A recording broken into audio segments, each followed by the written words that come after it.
اهل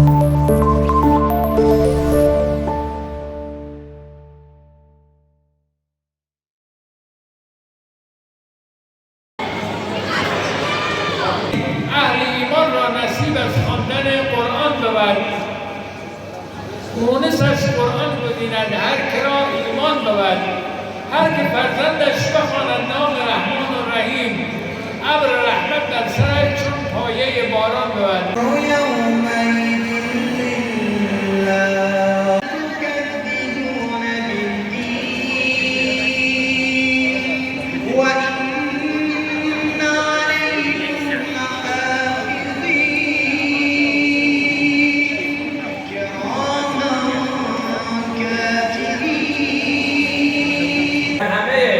شهرها مشوره شده که بچه ها را به طرف مساجد و به طرف نماز و به طرف قرآن میکشاند.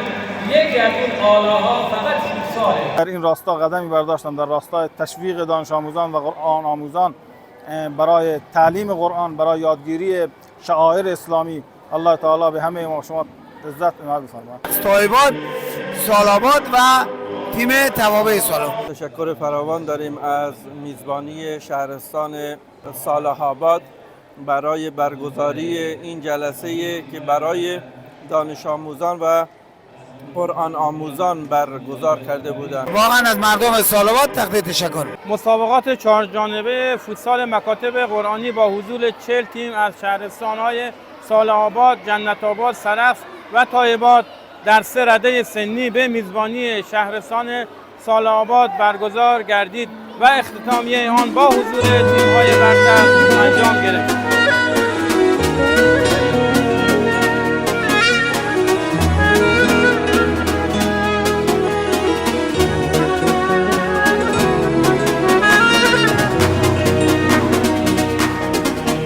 آرامش این جان ما، روشنگر ایمان ما، روز جزا برهان ما.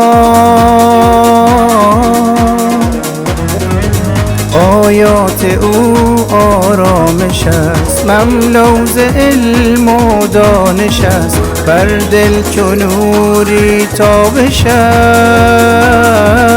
ممکن نباشد زندگی جز نور او. قرآن هدایت می کند، پاک از رذالت می کند، ما را شفاعت می کند. اوست قرآن، قرآن کلام کبریا، نور از سماوات علا، روشن کند راه هدا. اوست قرآن.